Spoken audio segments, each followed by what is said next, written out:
Hit TV YouTube channels లో మీ వ్యాపార ప్రకటనలకు మరియు ప్రమోషనల్ ఇంటర్వ్యూస్ కోసం వెంటనే సంప్రదించండి.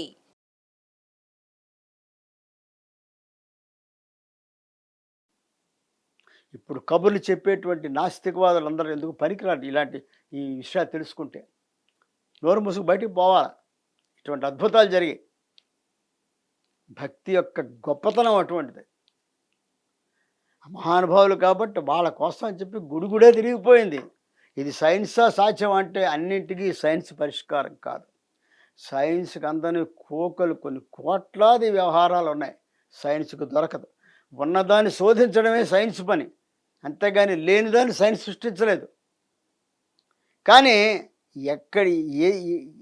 జరగకూడనటువంటి సైన్స్కి కూడా అందనటువంటి ఎన్నో వింతలు జరిగిపోతూ ఉంటాయి ప్రకృతిలో. భగవంతుడి లీలలు అలా ఉంటాయి. ఎంత అద్భుతమైన లీలది, సామాన్యమైన లీల అది. ఒక గుడి కూడా మొత్తం ఒక్కసారి 90 డిగ్రీలు తిరిగిపోయిందంటే 180 డిగ్రీలు తిరిగిపోయిందంటే సామాన్యమైన విషయం అది. అంత అద్భుతం. ఇప్పటికీ కూడా నాగనాథ గుడి పశ్చిమాభిముఖంగానే ఉంటుంది. కట్టినప్పుడు తూర్పుముఖంగానే కట్టారు. అంతా కలిపి ఎప్పుడు జరిగింది ఇది? సుమారుగా 1300 ఆ ప్రాంతంలో జరిగింది. అంటే ఇప్పటికి సుమారు ఒక 700-800 సంవత్సరాల క్రితం ముందు ఆ గుడి తూర్పుముఖంగా ఉండేది, పశ్చిమముఖం మారిపోయింది. ఎవరి వల్ల అంటే ఈ మహానుభావుల వల్ల. మహాభక్త శిఖామణులు, మామూలు భక్తులు కాదు, పరమ భక్తాగ్రేశ్వరులు. వాళ్ళ వల్ల ఇంతటి అద్భుతం జరిగితే అర్చకులందరూ కూడా పరిగెట్టుకొచ్చి వాళ్ళ కాళ్ళమే పడిపోయి, మహానుభావులారా మిమ్మల్ని మేము తప్పుగా అర్థం చేసుకున్నాం. ఇవాళ ఇంత అద్భుతం జీవితంలో అసలు ఎవరు కని విని ఎరుగినంత అద్భుతం జరిగిపోయి సాక్షాత్తు నాగనాథుడే మీకోసం దిశ మార్చుకున్నాడు. ఇంతమంది మహానుభావులు దివ్య దర్శనాలు జరుగుతున్నాయి మాకు. ఇంతకంటే మా జన్మ ధన్యం అయిపోయి, ఇంతకంటే గొప్పది ఇంకా మా జీవితంలో మేము చూడం అని చెప్పి వాళ్ళు సాదరంగా వాళ్ళని ఆహ్వానించి లోపల తీసుకెళ్ళి నాగనాథుడికి స్వయంగా వారి చేత అభిషేకం చేయించి సాధారణంగా వాళ్ళని పంపించారు. ఇంతటి గొప్ప విశేషమైనటువంటి ఇంత వింత జరగడానికి కారణం ఏమిటంటే నామదేవుడి యొక్క, జ్ఞాననాథుడి యొక్క భక్తి తత్పరత, పాండురంగడి మీద వారికి ఉన్నటువంటి అపారమైనటువంటి భక్తి ప్రేమ. ఇంత ప్రేమాశయంతో ఉండడం వల్లే వారు ఆ విధంగా అద్భుతాలు చేయగలిగారు. భగవంతుడు అద్భుతాలు చేశాడు. ఈ విధంగా జ్ఞానదేవులు నామదేవుడు నాగనాథ స్వామిని దర్శనం చేసుకున్న తర్వాత మెల్లిగా అక్కడి నుంచి అని మళ్ళీ ఆ దిగువలో ఉన్న క్షేత్రాలు దర్శనం చేసుకుంటూ కొంతకాలానికి పండరీపురం చేరారు.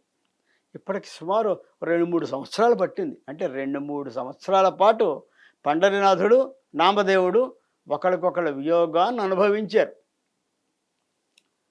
అయితే పండరీనాథుడు ఎప్పుడైతే నామనాథుడు ఆ ఊర్లో అడుగు పెడుతున్నాడు అని తెలిసిందో స్వయంగా తను రుక్మిణీ సమేతుడై ఊరి పొలిమేరకు వచ్చి నామనాథుడిని ఆలింగనం చేసుకొని, నామదేవ ఎన్నాళ్ళకు వచ్చేవయ్యా నువ్వు?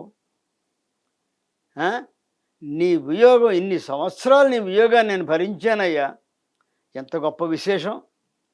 ఇంతకాలం నన్ను బాధ పెట్టావు వియోగంతో, ఇప్పటికైనా నువ్వు తిరిగి వచ్చినా ఎంత సంతోషంగా ఉందో తెలుసా నాకు. నా ఆనందం పట్టలేకపోతున్నానయ్యా. నా హృదయం పట్ల ఈ ఆనందం చూడడానికి, ఆనందించడానికి అంతటి వాడు నిన్ను మించిన భక్తులు నాకు ఎవరున్నారు అసలు? అటువంటి నీ వియోగాన్ని ఇన్ని సంవత్సరాలు నేను భరించాను. అయినప్పటికీ నువ్వు అనేకమైనటువంటి తీర్థయాత్రలు చేసి లోకజ్ఞానం సంపాదించుకున్న, లోకం అంటే ఏంటో తెలిసింది. ముఖ్యంగా ఈ 3 సంవత్సరాలు కూడా జ్ఞానదేవులు వంటి మహానుభావుడు, మహాజ్ఞాని ఆయన సహచర్యంలో నువ్వు గడిపావు.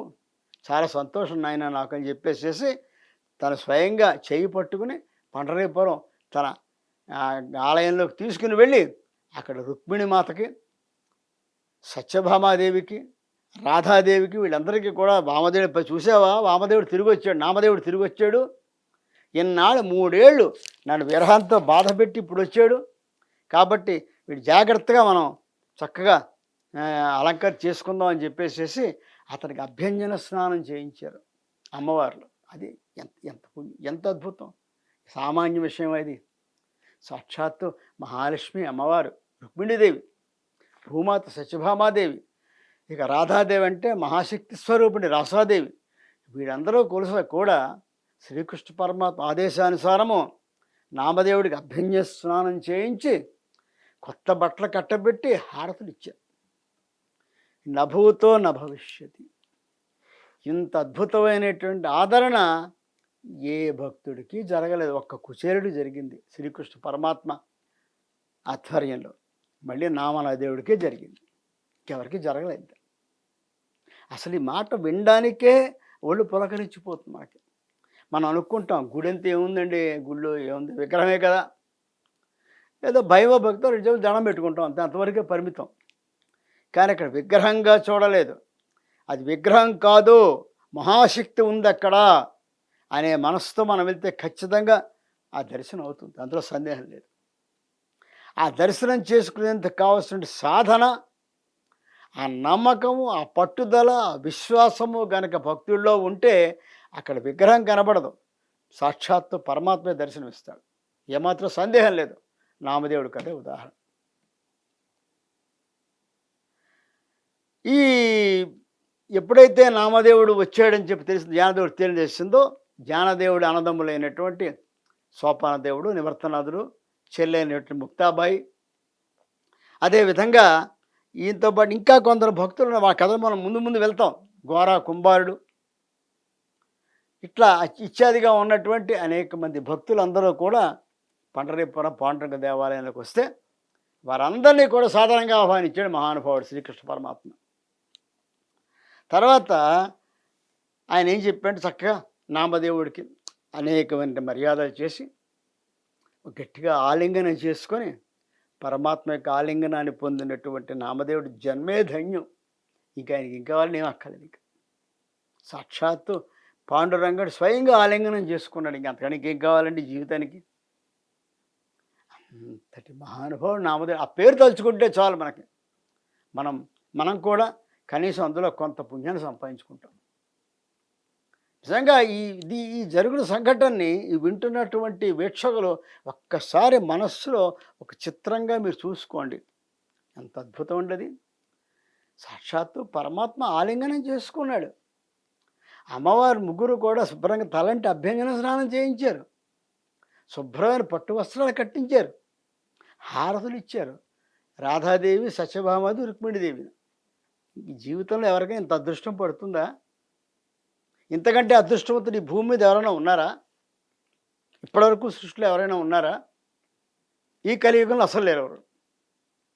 అంతటి మహానుభావుడు నామదేవుడు.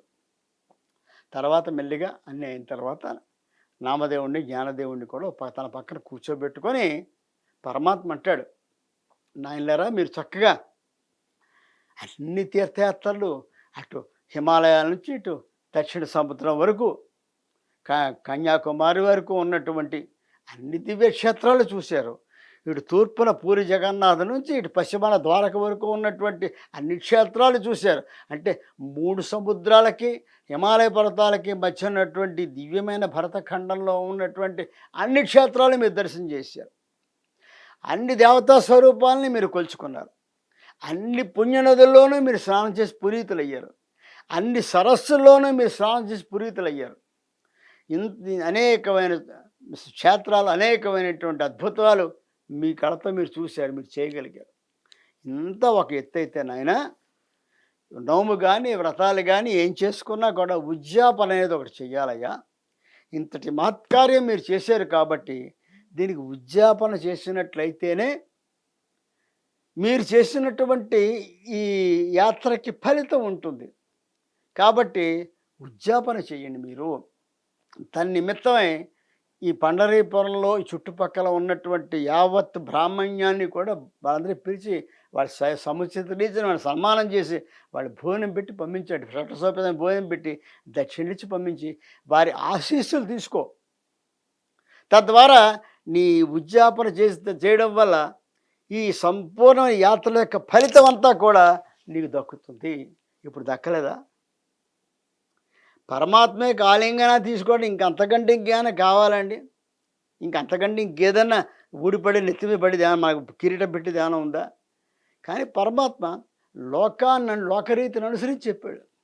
ఇక్కడ ఏదో అద్భుతం జరగబోతోంది. ఆయన సంకల్పం. నామదేవుడి యొక్క గొప్పతనాన్ని ప్రజలకు చూపించాలి. నామదేవుడు సామాన్యుడు కాడనే విషయాన్ని ప్రజలకు చూపించాలి.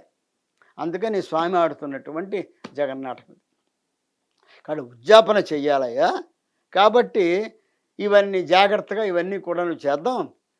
అందరినీ కూడా పిలుచుకుని వచ్చి మనం ఈ కార్యక్రమం చేపట్టాలని చెప్పేసి చెప్తే, నామదేవుడు, దేవా నా దగ్గర నీ నామదేవుడికి నీ పాద పద్మాలు తప్ప నాకు మరొకటి తెలియదు. అదేవిధంగా ఏం చేయాలో కూడా నాకు తెలియదు, ఎలా చేయాలో కూడా నాకు తెలియదు. కాబట్టి ఏ విధంగా చేస్తే బాగుంటుందో నువ్వే చెప్పు స్వామి అని చెప్పి అడిగితే, అప్పుడు అమ్మవారు అంటుంది,